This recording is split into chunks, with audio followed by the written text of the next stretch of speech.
Welcome back, everybody. It's another episode of Connection Prosper. I'm your co-host, Chris Angel, here with your host, Chaz Wilson. Chaz, today we're talking about finding your voice.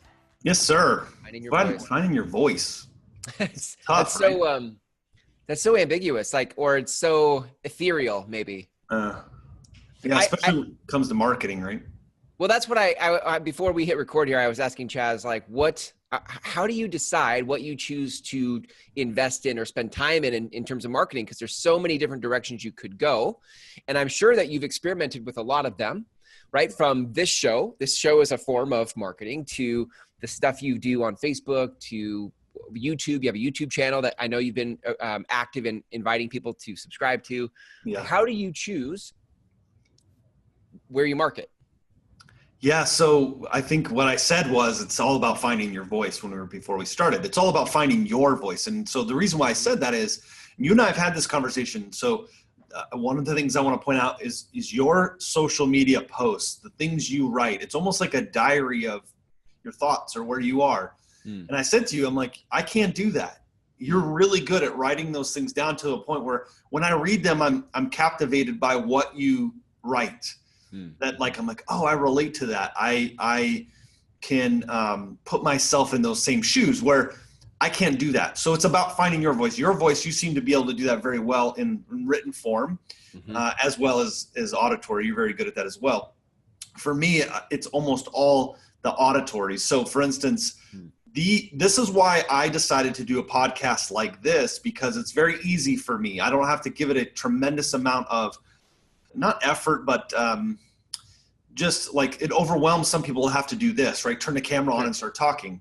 Right. That's why I've learned that over time. So I had to be patient. A lot of error in writing blog posts and them not being very good and those kinds of things, realizing that is not where my voice is. Yeah. I think I call this your format, like finding your format. When you can find so writing is a format. Direct to camera, like turning on a camera and speaking one person, you directly into the camera, is a format. An interview, this is a format. When you find if you just look in your life at where you're good, where you shine, that's a format. And if you could then just capture that format, you start to get closer to your voice. Yeah, so I think you're right. We basically have two different things. It's finding the right format and then finding your voice. So for me, I get interviewed a lot on podcasts. I get a lot of interviews on camera. In fact, when we go shoot video, we'll turn the camera on for a 60-minute session, and I can get anywhere from 25 to 40 different videos shot in that time. Wow. And it frustrates other folks on our team or other people we've had in, because they're like, man, I had 60 minutes. I got 3 done, like 3 videos, and a lot of takes and a lot of edits and a lot of stops. Yeah. And that's just because that's the format that I like and I can just simply do. And so you shouldn't get frustrated by that if it's not the right format. Then there's the finding your voice within that. Yeah. And that's the other part of it. In fact, we were just talking about that today, how there's guys, I listen to their podcasts, right? And they use a ton of profanity. This is not my thing, but that's how they've, I guess, found their voices. That's one of their things. That's not my thing. So how do I find my voice? My voice for me is just speaking from my heart to those who are listening, and then sharing the things I'm going through. So that's how I found my voice. I think it's like it's interesting. If we had to diagram or dissect what the voice is, like the characteristics of or pieces of the voice, like what would you say are parts of the voice? Like the first thing that jumps into my mind is like conviction. When you find your voice, there will always be conviction behind what you say. What other things about the voice are an attribute? Yeah. So 2 things that jumped out to me. You just said a conviction. Like when I read the things you post or when you shoot a video and you're sort of going through things that you're experiencing or the thoughts or the feelings or emotions you're at, I believe you believe them. See, there's a difference. You don't need to help me believe it. I just need to believe you believe it. Yeah, it's good. Right. Yeah. And then the second thing is that it's got to be authentic. And that's where I think, and in fact, I learned that the hard way. I think there was times I got on stage or I did podcasts or I did webinars or spoke in front of groups, and I tried to be like another speaker. Right? I tried to be like someone else. Yeah. And I know other people in our organization and people I've worked closely with as I've started to have more influence maybe or have bigger stages to speak on, they'd say, man, Chaz, I just can't be like you. And I'm like, that's perfect. Like, don't be like me. Yeah. Like, that's not the point. Find you and be like you. And that's how you be. So I think conviction and authenticity, it's comes through as sincerity. I definitely think like, because I noticed like people will get inspired by, let's say they saw you speak on stage and like, man, I wish I could do that. And so that there's a moment that happened. There was a spark and an inspiration, and they're like, I want to do that. But then without investigating their own voice, like what is their what do they have a convicted perspective on? Yes. And what's a good format for them? They don't have a frame of reference for how to do it. So all they're left with is, well, I guess I have to do it like that, but I don't know how to do that. You know? So I think a lot of people never get into creating or sharing their perspective, their voice, because they just don't know how to do it. Well, and if you don't try something, like the interesting thing is I was a terribly shy kid and now I speak on stages and have a networking organization. It's, you know, right. But if I hadn't tried to find my voice, I would never be there. So then the question, I'm curious of the question, if someone has their voice, and of course we want them to try, have you had somebody who's attempted to do a podcast like this and realized it's not the right format? Yeah. I don't know if they realize that. I think I realized that for them maybe. Yeah. You're like, maybe it's not the best format. But on the flip side of that, I've had people who are really nervous to do it. And once they get into it, they're like, wow, that was a lot easier. In fact, that's the common thing. People get into something like this, where it's an interview. They're being interviewed and it's way easier than they thought. Yeah. And that's why I love this format. That's why I love and I look forward to these opportunities for us to do this. And I listen to others who have podcasts and interviews because I think there's a conviction, there's a sincerity and authenticity with the message that's coming across. And that's why I prefer to listen to those. I think when you're finding your voice, you just have to, it's so much easier. Like the reality is everybody already has an opinion. Like you listening to this already have an opinion about whatever, about marketing, about business, about marriage, about raising kids, like whatever it is, you already have an opinion. The place that it gets fuzzy is when you start to, like you said, when we leave authenticity and we start to try to say what we think we're supposed to say or be who we think we're supposed to be, rather than just saying what we have conviction about. So that's probably the most powerful piece of this episode of this podcast is that point right there. I did a webinar a couple of weeks ago for a leadership training call, did a webinar style, and I shared with people the successes to growing their own networking group. And a week later, I got an email that a couple of people canceled their membership, deactivated in Master Networks. And the response was, it said that I said something offensive or I offended them in my leadership call. And like some of the team members went back and listened to it and they're like, seriously, we can't even find anything that could remotely be offensive.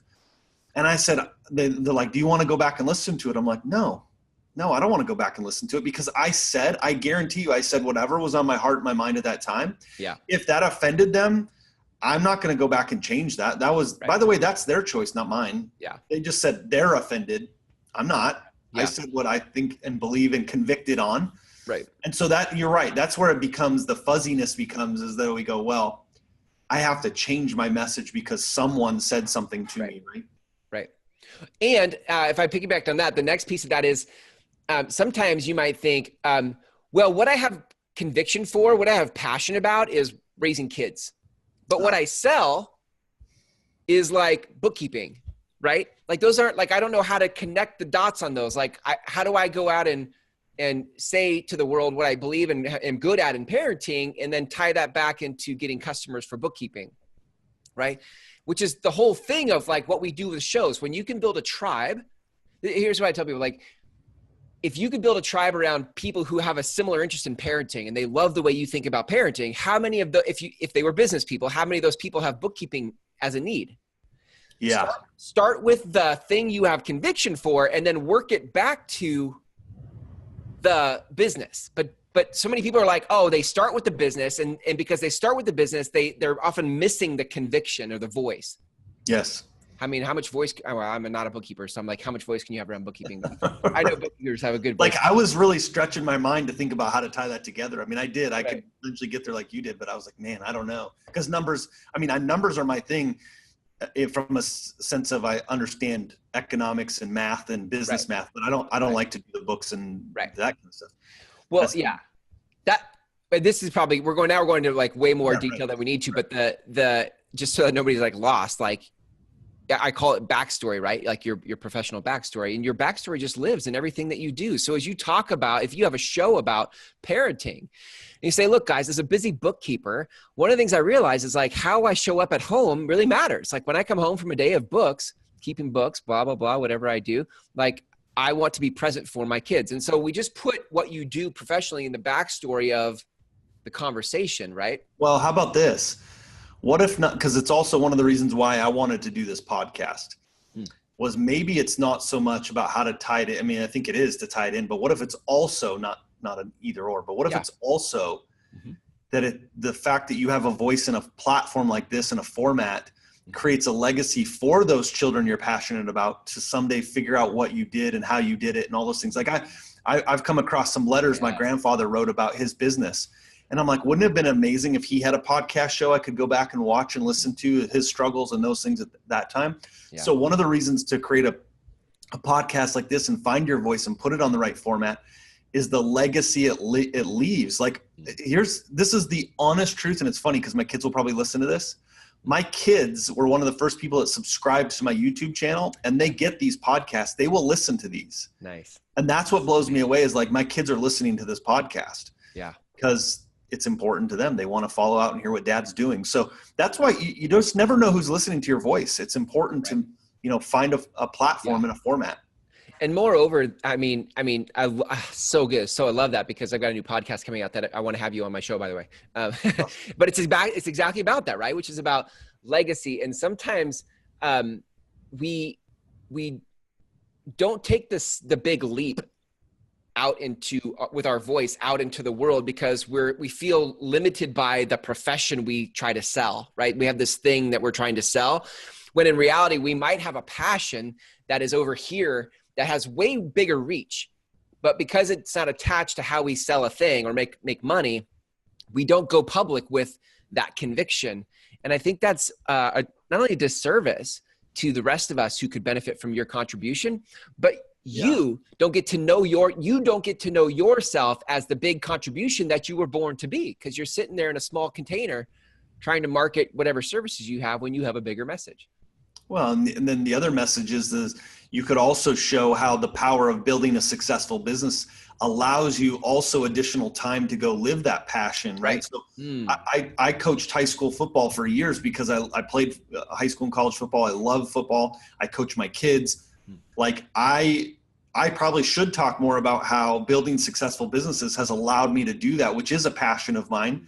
And I've had a hard time connecting that to business. But the reality is, because I've built a business that's worth owning and feeds my life, it allows me the opportunity to go do those things. So good. I love it.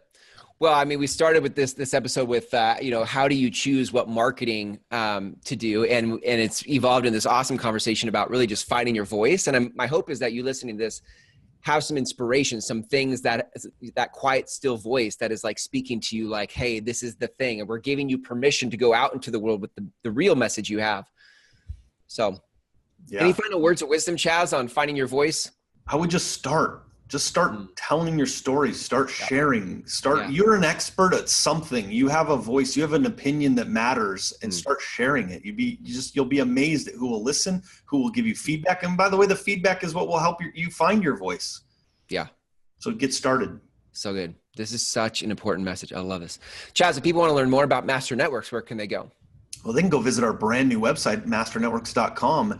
They can learn how to start a chapter, how to find a chapter, how to join us as a member of this movement, helping entrepreneurs not be the statistic of 8 in 10 that fail in the first 18 months. So come join Master Networks. I love it. Masternetworks.com. Thanks, Chaz. Thanks for a great episode, and we'll catch you in the next one. All right, be well, Chris.